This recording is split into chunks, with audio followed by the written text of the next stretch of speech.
Oke lah everyone, welcome to analysis dan update lagi seputar koin kripto. Dan di video kali ini kita akan bahas terkait salah satu meme koin yang teman-teman ternyata banyak juga request di kolom komentar pada beberapa postingan video saya sebelumnya, yaitu meme koin Dolos the Bully atau dengan tikernya yaitu Bully. Dan tentu karena ini adalah pembahasan terkait meme koin yang mana pergerakan harganya cenderung volatile dan juga tentu perubahan harganya sangat dipengaruhi oleh community dan juga atensi pasar yang sedang happening.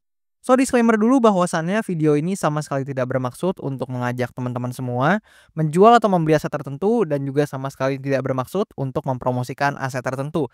Dan maka dari itu harapannya teman-teman selalu riset dan analisa mandiri juga. Always do your own research teman-teman karena this is not a financial advice. Nah, di sini ya, maybe sebelum itu kita coba lihat nih sebelum pembahasan yang lebih detail, kita coba lihat dari segi market cap atau kapitalisasi pasarnya dulu, di mana Dolos the Bully atau dengan tikernya itu Bully ini udah menempati rank ke-701 berdasarkan market cap atau berdasarkan kapitalisasi pasarnya, dan teman-teman bisa cek data ini sendiri secara langsung melalui coinmarketcap.com.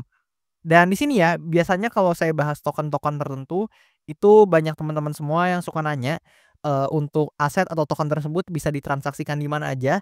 Dan di sini caranya gampang, teman-teman tinggal masuk aja ke coinmarketcap.com and then teman-teman buka ke bagian market di sini. Nah, setelahnya teman-teman akan langsung menjumpai nih berbagai exchange dan juga pair yang memperdagangkan dari suatu token ataupun aset tertentu. Dan yang perlu kalian ingat, di sini saya tunjukin ini hanya tujuannya untuk mengedukasi dan juga tujuannya untuk memberi informasi semata dan sama sekali nggak bermaksud untuk mengajak teman-teman bertransaksi di aset ataupun di pair perdagangan tertentu. So, teman-teman harus riset mandiri ketika hendak melakukan transaksi apapun. Dan di sini ya, buat teman-teman yang mungkin belum tahu, untuk Bully ini atau Dolos the Bully ini merupakan salah satu meme coin yang ada di jaringan atau ekosistem Solana yang terkait dengan model bahasa AI ya. Dan tentu di sini kita bisa menyimpulkan bahwasannya Dolos the Bully ini merupakan salah satu meme coin yang juga terasosiasi dengan narasi AI, dan teman-teman juga bisa baca-baca nih di mana token ini itu merupakan representasi atau perwujudan dari persona yang menggabungkan kecerdikan dan tipu daya mitologi Yunani dengan dinamika yang relatif cepat berdasarkan dari budaya City atau kripto Twitter, dan di sini dikatakan mirip dengan salah satu koin yaitu Godseus Maximus yang teman-teman kenal mungkin dengan tikernya yaitu GOAT. Dan di sini ya, untuk artikel-artikel seperti ini tentu teman-teman bisa menjumpainya di berbagai platform atau di berbagai sumber, dan karena saya sekali lagi nggak di-endorse, di sini teman-teman bebas banget untuk cari sumbernya atau sumber artikelnya lebih tepatnya itu di banyak sumber lainnya dan nggak harus sumber yang saya gunakan. Dan asalkan teman-teman bisa memahami isinya dan juga isinya itu kredibel dan tentu harapannya bisa dipertanggungjawabkan untuk isinya, itu teman-teman bisa baca berbagai artikel seperti ini di aset-aset lainnya juga teman-teman. Sehingga pengetahuan kalian terkait informasi berbagai aset itu menjadi lebih luas. Dan oke, di sini kita coba pindah dulu ke segi chartnya, di mana berdasarkan atau lebih tepatnya per video ini saya record ya. Di sini untuk harga dari Bully atau Dolos the Bully ini ada di kisaran 0,04-an US dollar per tokennya. Dan kalau kita hitung drawdown ya teman-teman dari atas sini atau dari peaknya ke bawah, ini ada lebih kurang 80% lebih teman-teman dari segi drawdownnya. Dan tentu itu merupakan drawdown yang tidak kecil untuk suatu token tertentu. Dan harapannya teman-teman itu nggak kena drawdown sebesar itu ya teman-teman. Harapannya kalian tuh selalu manajemen resiko dengan baik. Dan di sini kita akan bahas nih beberapa potensi atau posibilitas dari pergerakan harga token Bully ini ke depannya. Dan tentu ini sekali lagi berdasarkan POV saya pribadi dan sama sekali nggak ada unsur ajakan untuk teman-teman menjual atau membeli aset tertentu. Dan posibilitas pertama yang bisa saya ungkapkan di sini adalah secara tren teman-teman kalian tuh harus ngerti dulu bahwasannya ini adalah jelas obviously ini downtrend teman-teman, dan kalian bisa lihat dia mengalami penurunan yang sangat signifikan. Namun kalau teman-teman notice ya, actually nih teman-teman, ini Bully ini sebenarnya lagi ranging aja sebenarnya akhir-akhir ini. Jadi dia kalau teman-teman notice dia ranging dari area sini ke bawah teman-teman. Jadi lebih kurang dia membentuk seperti itu dan dia harganya bermain di sini-sini aja teman-teman. Namun di beberapa hari belakangan ya, dia justru lebih berfokus mainnya di sini teman-teman. Kalau misalkan ini kita sedikit perkecil ya, mungkin kalau misalkan di sini kita coba adjust sedikit. Nah, mungkin dia lebih fokusnya main di sini, teman-teman, di akhir-akhir ini.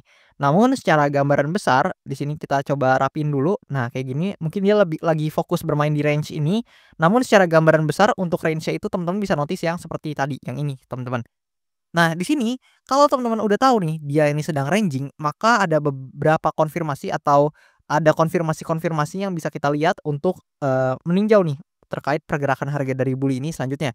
Which is yang penting kalian pantau adalah demand area ini, di mana demand area ini tuh menahan pergerakan bully beberapa saat terakhir atau beberapa waktu terakhir dan hingga sekarang ini masih memberikan reaction yang positif di mana dia ketika hit di demand area ini dia ada pullback atau rebound yang lumayan teman-teman, which is dari bawah sini kalau kita hitung rebound ini belasan persen lah ya, sebenarnya lumayan. Namun kalau teman-teman compare sama penurunannya itu jelas lebih, kencang atau lebih, dalam penurunannya dan di sini ya konfirmasinya adalah selama dia nggak breakout dari demand area ini atau nggak ter-breakdown dari demand area ini, maka ada potensi dia tetap, ranging atau berada dalam range, area yang tadi, which is yang di kisaran harga ini ke bawah teman-teman. Namun, jika memang untuk bully ini harus ter-breakdown dari demand area di bawah sini, maka ada potensi dia untuk menuju ke harga yang lebih rendah, teman-teman. Dan tentu kalau misalkan dari sudut pandang saya pribadi, jika dia breakdown dari demand area ini, I don't think bully ini menjadi pilihan aset yang menarik buat teman-teman, taruh capital ya, teman-teman. Namun sekali lagi, disclaimer, saya nggak menyarankan teman-teman untuk menjual atau membeli aset tertentu dan ini pure POV dan pandangan saya pribadi. Di mana kalau misalkan bully ini terkoreksi dari demand area ini, maka secara otomatis ada potensi dia harus turun ke harga atau price action yang lebih rendah dan secara otomatis ya, untuk bias pelaku pasar itu akan lebih condong ke bias, penjualan teman-teman atau dengan kata lain tekanan jualnya akan, secara otomatis itu, secara bias ya itu lebih besar dibandingkan tekanan belinya. Namun, jika sebaliknya teman-teman yang justru terjadi meskipun, ini adalah posibilitas kedua yang dari POV saya itu sedikit lebih kecil persentasenya dibandingkan posibilitas yang pertama, karena memang posibilitas yang pertama ini didukung oleh tren yang mana trennya memang turun. Namun di possibility kedua ini, if ya kita mungkin bisa melihat nih untuk bully ini at least testing ataupun breakout dari supply area atau resistance di atas ini, maka memang ada potensi untuk dia sedikit climbing up dan coba testing di ranging atasnya sini, teman-teman. Dan sebenarnya kalau teman-teman mau lihat bully ini kembali bullish teman-teman, itu setidaknya ya kalau based on POV saya pribadi, dia harus berhasil take over atau reclaim dari supply area di sini teman-teman, atau resistance-nya di sini. Dan memang nggak mudah ya teman-teman ya, karena resistance ini juga cukup kuat dan bahkan yang di sini aja kita sangat kesulitan kalau ngelihat dari price action bully ini untuk bermain di atas ini, melihat tekanan jualnya yang juga sangat signifikan teman-teman. Kalian bisa lihat dia bouncing dibanting lagi teman-teman. Maka, relatif cukup sulit ya jika dibandingkan dengan potensi terjadinya probability yang pertama. Namun tentu di dalam pasar nggak ada yang nggak mungkin teman-teman, di market nggak ada yang nggak mungkin. So let's see apakah memang bully ini bisa untuk, bermain di atas supply area ini teman-teman ya. Mengingat juga bully ini terasosiasi dengan narasi yang sedang happening yaitu AI, namun kita nggak tahu nih apakah dia akan kecipratan liquidity atau enggak teman-teman. Dan di sini ya, apabila memang dan sekali lagi ini memang dan jika untuk bully ini berhasil closing di atas supply area ini, maka tentu, ada potensi blue sky ahead untuk bully karena memang dia ada potensi ya untuk climbing up ke harga yang lebih tinggi teman-teman. Dan memang nggak mudah, bahkan kalau misalkan kita coba pindah nih ke segi analytics-nya, nah yang di sini kita pindah sebentar ke analytics-nya, kita bisa lihat nih performa bully di Q1 ini yang mana di bulan Januari dulu deh ya kita bahas ya. Di bulan Januari yang mana digadang-gadang juga sebagai quarter-nya AI atau salah satu bulan pertama yaitu bulan pertama di tahun 2025 dan juga bulan pertama di Q1 itu performanya sangat buruk teman-teman. Ini ada di minus 46,5% padahal untuk bully ini, dikatakan terasosiasi dengan narasi AI. Namun kalian bisa lihat return-nya ini cenderung negatif. So, maybe ya, kalau misalkan menurut teman-teman itu ada potensi nih untuk bully ini kembali climbing up di Q1 ini, maka menurut saya pribadi di bulan Januari ini mungkin akan tetap menyisakan return yang negatif. Namun, if teman-teman memang masih believe nih sama bully ini, di Q1 ini performanya mungkin memang ada potensi ya di bulan-bulan selanjutnya mungkin di Februari atau Maret jika memang narasi AI-nya masih happening dan juga untuk bully ini menjadi pilihan untuk liquidity mengalir ke sana. Namun, jika tidak teman-teman, maka yang akan terjadi mungkin bully bisa aja terkoreksi ke harga yang lebih rendah teman-teman. Mengingat di Q1 aja dia udah minus, sebesar ini dan belum tentu ya di Q1 ini bully ini akan memberikan return yang positif. Bisa aja dia juga akan closing dengan merah seperti ini atau return-nya negatif. So, gimana menurut kalian? Apakah bully ini masih menarik atau justru masih banyak token meme lain yang mungkin secara return akan lebih menarik dan lebih potensial dibandingkan bully ini? Feel free tulis pendapat kalian juga di kolom komentar. Saya penasaran terkait POV kalian juga gimana.